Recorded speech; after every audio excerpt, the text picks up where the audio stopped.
नवरात्रि का महापर्व बहुत ही शुभ और मंगलकारी माना जाता है। नवरात्रि के पूरे 9 दिन गंगा जल की हर एक बूंद की तरह पवित्र माने जाते हैं। यह शुभ समय भक्तों के जीवन में खुशियों की सौगात लेकर आता है। दोस्तों, आपको बता दें, 2024 में इस साल चैत्र नवरात्रि के प्रथम दिन मंगलवार होने से माता दुर्गा की सवारी इस बार घोड़ा है। माता दुर्गा जी का घोड़े पर सवार होकर आना शुभ संकेत नहीं माना जाता। धार्मिक मान्यताओं के अनुसार जब भी माता दुर्गा जी घोड़े पर सवार होकर आती हैं, तो सामाजिक और राजनीतिक स्तर पर बड़े बदलाव देखने को मिल सकते हैं। घोड़े को तीव्रता, युद्ध आदि का प्रतीक माना जाता है। इसलिए जब भी माता की सवारी घोड़ा होता है तो राजनीतिक गलियारों में हलचल देखने को मिलती है। देश और दुनिया में जंग के आसार बन सकते हैं और कोई बड़ा राजनीतिक परिवर्तन भी देखने को मिल सकता है। दोस्तों, इस बार नवरात्रि पूरे 9 दिनों तक मनाई जाएगी, ना एक भी दिन कम ना ज्यादा। पूरे 9 दिनों तक मनाई जाएगी। मां शेरावाली की विशेष रूप से पूजा आराधना की जाएगी। चैत्र नवरात्रि का महापर्व इस बार 2024 में 9 अप्रैल दिन मंगलवार से शुरू होकर 17 अप्रैल बुधवार के दिन समाप्त होंगे। ऐसे में चैत्र नवरात्रि पर माता दुर्गा जी की कृपा पाने के लिए कलश स्थापना का शुभ मुहूर्त है। 9 अप्रैल को सुबह 6:02 से 10:16 के बीच कलश स्थापना का शुभ मुहूर्त रहेगा। मुहूर्त में की गई पूजा बहुत ही शुभ मानी जाती है। इससे समस्त देवी देवताओं की कृपा प्राप्त होती है और पूजा पाठ का फल कई लाख गुना प्राप्त होता है। ऐसे में जो व्यक्ति नवरात्र आने से पहले घर से ये चीजें हटा देता है, तो उसके घर में मां वैष्णो जी का होगा, आगमन माता लक्ष्मी जी का होगा, वास माता शेरोवाली आपकी झोली खुशियों से भर देंगी। इसीलिए नवरात्रि आने से पहले घर से ये चीजें फौरन हटा दें। दोस्तों, आज हम कुछ ऐसे ही गलतियों के बारे में जानेंगे जो अगर आपके घर में भी होती है तो माता लक्ष्मी कभी नहीं करती। ऐसे घर में प्रवेश, फिर चाहे आप कितनी ही पूजा पाठ कर लो, माता लक्ष्मी ऐसे घर में कभी नहीं आती। ऐसे घर से देवी देवता भी हमेशा रहते हैं नाराज। दोस्तों, पूरी जानकारी को देखने के लिए इस वीडियो को अंत तक जरूर देखें। सच्ची श्रद्धा से कमेंट बॉक्स में लिखे हर हर महादेव, ओम नमः शिवाय महादेव के लिए एक लाइक तो बनता है। दोस्तों, सबसे पहले नवरात्रि के पहले ही मंदिर की अच्छी तरह से साफ सफाई कर लें। मंदिर के अंदर अगर पुरानी मालाएं हैं, टूटी फूटी मूर्तियां हैं, उसके साथ ही खाली माचिस के डिब्बे रखे हुए हैं, तो उन्हें बाहर फेंक दें तथा टूटी मूर्ति को किसी नदी में प्रवाहित कर दें। घर में छोटे बच्चों को नवरात्रि का व्रत नहीं रखना चाहिए। इससे उनकी जान को खतरा हो सकता है, क्योंकि इस व्रत में शरीर को अधिक शक्ति की जरूरत होती है। माता शेरावाली की तस्वीर अगर कांच के फ्रेम की है और वो कांच हल्की सी अगर टूटी हुई हो, तो ऐसे कांच को बदलवा लें या ऐसी तस्वीर को जल में विसर्जित कर दें।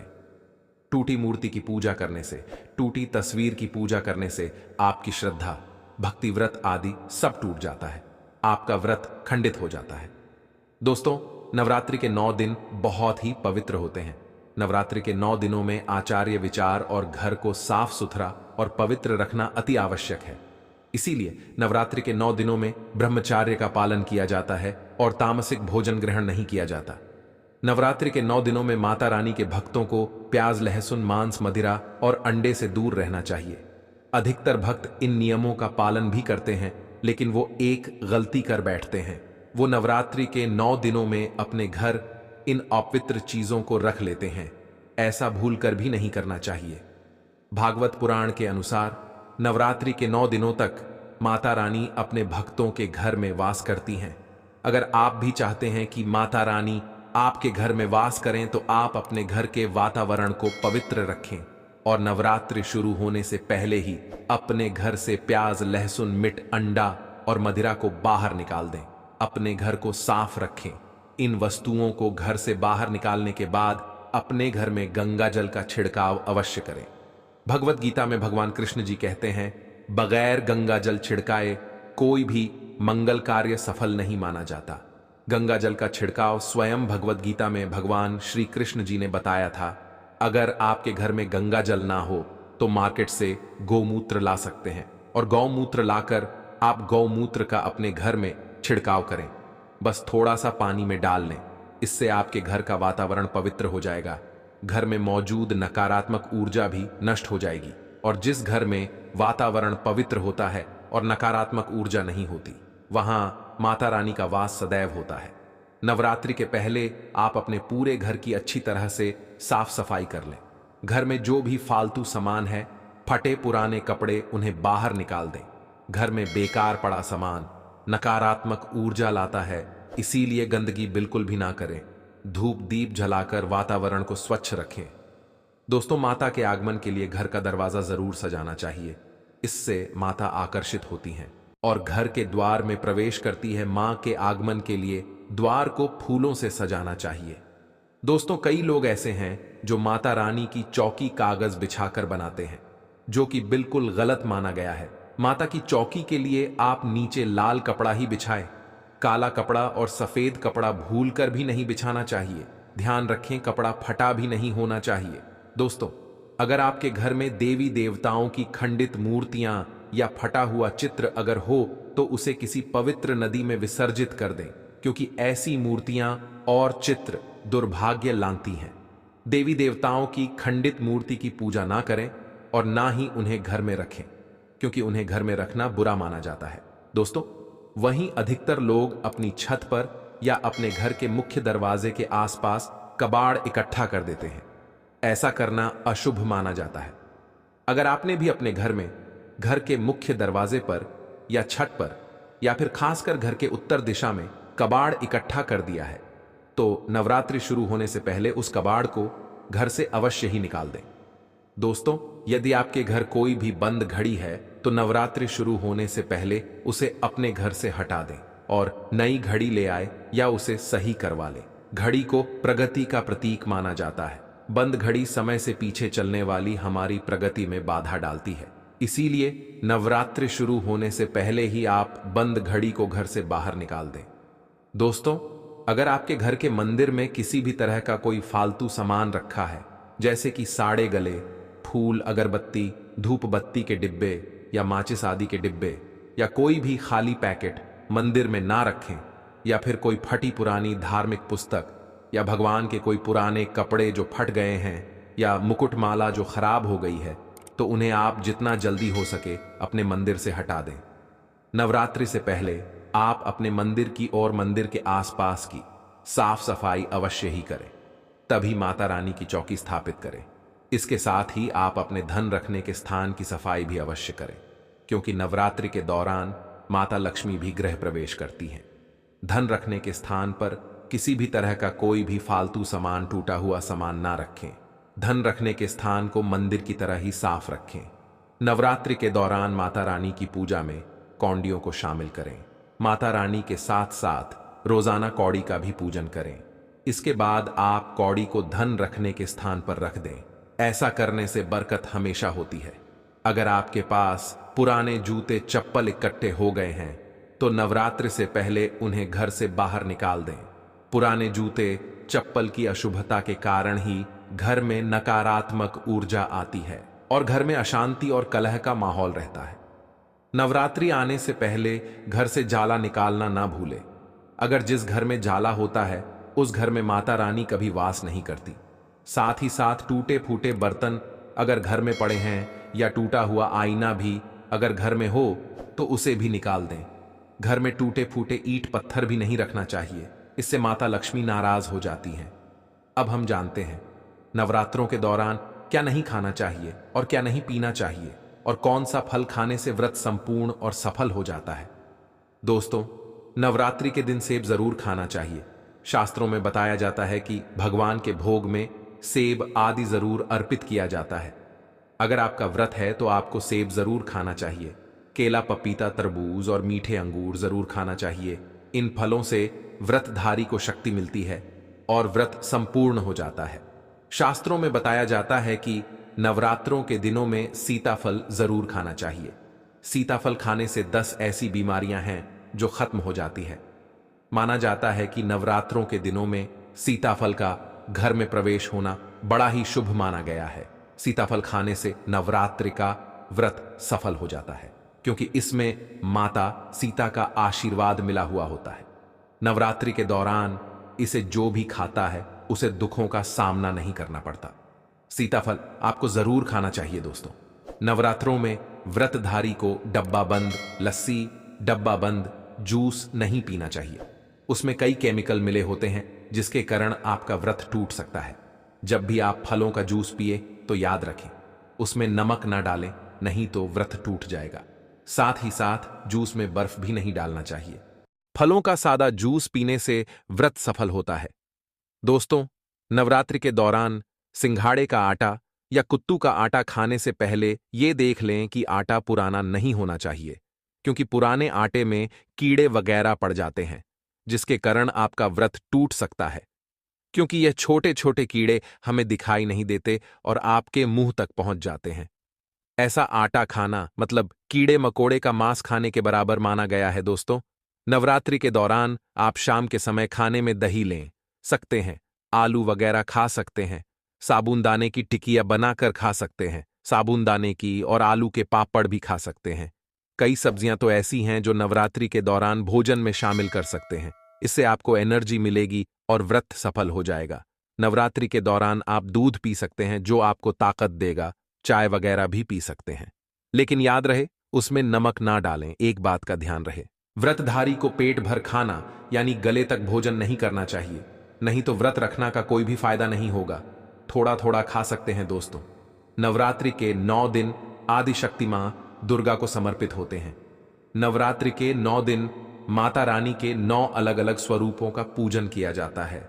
नवरात्रि के 9 दिनों में माता रानी को अलग अलग स्वरूप के हिसाब से अलग अलग पुष्प, अलग अलग भोग अर्पित किया जाते हैं। लेकिन क्या आप जानते हैं कुछ ऐसी वस्तुएं जिन्हें नवरात्रि के दौरान भूलकर भी माता रानी को अर्पित नहीं करना चाहिए? अगर इन वस्तुओं को आप गलती से भी माता रानी को अर्पित कर देते हैं तो आपको व्रत और पूजन का पूर्ण लाभ नहीं होगा। इसीलिए माता रानी की कृपा प्राप्त करने के लिए आपको ये जानना अति आवश्यक है कि वो कौन सी ऐसी वस्तु है जो माता रानी के पूजन में भूल कर भी इस्तेमाल नहीं करना चाहिए। तो आइए मां का जयकारा लगाते हुए वीडियो को शुरू करते हैं। दोस्तों, नंबर 1, नवरात्रि के दौरान शादीशुदा महिलाओं को सफेद कपड़े पहनकर पूजा पाठ नहीं करना चाहिए। साथ ही साथ काले कपड़े भी नहीं पहनना चाहिए, इससे पूजा व्रत आदि खंडित हो जाती है। माता की चौकी जब आप लगाएं तो उसके नीचे कागज नहीं लगाना चाहिए। माता की चौकी हमेशा लाल कपड़ा बिछाकर ही बनाना चाहिए। हमेशा याद रहे, नवरात्रों के 9 दिनों तक व्रतधारी को अपना आसन माता की चौकी के आगे ही लगाना चाहिए और वहीं पर आपको सोना चाहिए। मंदिर को नवरात्रि के दौरान अकेले नहीं छोड़ा जाता, बहुत ही अशुभ माना जाता है। इससे दुर्गा माता नाराज हो जाती है और हमेशा के लिए चली जाती है। दोस्तों, नंबर 2, नारियल हिंदू धर्म में नारियल को समृद्धि, धन, श्रद्धा और सम्मान का सूचक माना जाता है। नारियल को श्रीफल भी कहा जाता है। नारियल को सुख समृद्धि में वृद्धि करने वाला माना जाता है। नारियल का हर मांगलिक कार्य में विशेष महत्व होता है। जैसे कि आप सभी जानते हैं कि माता रानी के कई मंदिरों में नारियल से बलि भी दी जाती है और माता रानी के पूजन में नारियल का इस्तेमाल हम सभी करते हैं। खासकर कलश की स्थापना नारियल रखकर ही की जाती है। माता रानी के पूजन में हम नारियल इस्तेमाल करते समय कुछ गलतियां कर बैठते हैं। दोस्तों, नारियल कई प्रकार के होते हैं, एक हरा दूसरा सूखा, जिसके अंदर पानी होता है। जिस नारियल के अंदर पानी होता है, माता रानी के पूजन में सदैव पानी वाला और जटा वाला नारियल ही इस्तेमाल करें। नारियल का पूर्ण होना चाहिए। नारियल चटका हुआ या टूटा हुआ नहीं होना चाहिए, क्योंकि साबुत नारियल ही पूर्ण और पवित्रता का प्रतीक होता है। साबुत नारियल ही सुख समृद्धि का प्रतीक होता है। साबुत नारियल को ही श्रीफल यानी कि मां लक्ष्मी का फल कहा जाता है। नवरात्रि में माता रानी के कलश की स्थापना करते समय जटा वाला यानी कि पानी वाला नारियल ही कलश पर स्थापित करना चाहिए। साथ ही यह ध्यान रखना चाहिए कि नारियल को सदैव कलश के ऊपर लेटाकर रखना चाहिए। घट स्थापना करते समय कभी भी नारियल को खड़ा करके नहीं रखा जाता। नारियल को सदैव लिटाकर कलश के ऊपर रखा जाता है। साथ ही नारियल को स्थापित करने से पहले आप नारियल को लाल कपड़े में लपेटकर उस पर और फिर लाल चुनरी उड़कर आप नारियल को कलश के ऊपर स्थापित करें। शास्त्रों के अनुसार कलश के ऊपर जब सही तरीके से नारियल रखा जाता है और सही प्रकार का नारियल रखा जाता है, तभी व्रत और पूजन का पूर्ण फल प्राप्त होता है। यह भी ध्यान रहे कि महिलाएं माता रानी को नारियल अर्पित तो कर सकती हैं, लेकिन कभी भी माता रानी के सामने नारियल को भूल कर भी ना तोड़े, क्योंकि नारियल बीज रूप होता है और स्त्रियां बीज रूप से ही शिशु को जन्म देती हैं। इसीलिए कभी भी महिलाओं को नारियल नहीं तोड़ना चाहिए। दोस्तों, नंबर 3, लौंग। लौंग हम सभी माता रानी के पूजन में इस्तेमाल करते हैं, लेकिन लौंग का इस्तेमाल करते समय एक बहुत बड़ी गलती कर बैठते हैं। हमेशा ध्यान रखना चाहिए कि माता रानी को सदैव फूल वाली लौंग ही अर्पित करना चाहिए। जिस लौंग के ऊपर फूल नहीं होता या फिर जिस लौंग के पीछे लकड़ी की डांडी नहीं होती, उसको आप माता रानी के पूजन में भूल कर भी इस्तेमाल ना करें। फूल वाले लौंगों को ही पूर्ण माना जाता है और माता रानी के पूजन में कोई भी अपूर्ण वस्तु, कोई भी खराब वस्तु या टूटे हुए अक्षत इस्तेमाल नहीं करना चाहिए। इसीलिए सदैव माता रानी की पूजन में फूल वाली लौंग का ही इस्तेमाल करें। दोस्तों, नंबर 4, तुलसी के पत्ते अर्पित नहीं करने चाहिए। मां दुर्गा के पूजन में तुलसी पत्र का इस्तेमाल करना वर्जित माना जाता है। तुलसी पत्र के अलावा आंवला भी माता रानी को अर्पित नहीं करना चाहिए और दूर्वा भी माता रानी को अर्पित नहीं करना चाहिए। दूर्वा भगवान श्री गणेश जी को अति प्रिय है। नवरात्रि में आप भगवान गणेश को दूर्वा अर्पित कर सकते हैं। भगवान विष्णु जी को तुलसी के पत्ते अवश्य अर्पित कर सकते हैं, लेकिन माता रानी को भूलकर भी तुलसी के पत्ते या दूर्वा अर्पित ना करें। माता रानी को सफेद फूल भी अर्पित ना करें। माता रानी को सदैव लाल रंग के फूल अर्पित करने चाहिए। लाल रंग के फूल माता रानी को अति प्रिय हैं। खासकर माता को गुड़हल और कमल के फूल अति प्रिय हैं। शास्त्रों में बताया जाता है कि घर में माता रानी की 2 या 3 मूर्तियां या फोटो नहीं होनी चाहिए। इस बात का भी आप विशेष ध्यान रखें कि माता रानी की पूजन में कोई भी खंडित चीज इस्तेमाल ना करें। खंडित चीज जैसे कि चटका हुआ या टूटा हुआ दीपक या फिर चटका हुआ कोई बर्तन। साथ ही ये भी ध्यान रहे कि लोहे के और प्लास्टिक के बर्तन आप माता रानी के पूजन में इस्तेमाल ना करें, क्योंकि प्लास्टिक के चाइनीज बर्तन हड्डियों के पाउडर से मिलकर बनते हैं। ऐसा ना करें। ऐसे बर्तनों को माता रानी के पूजन से सदैव दूर रखें।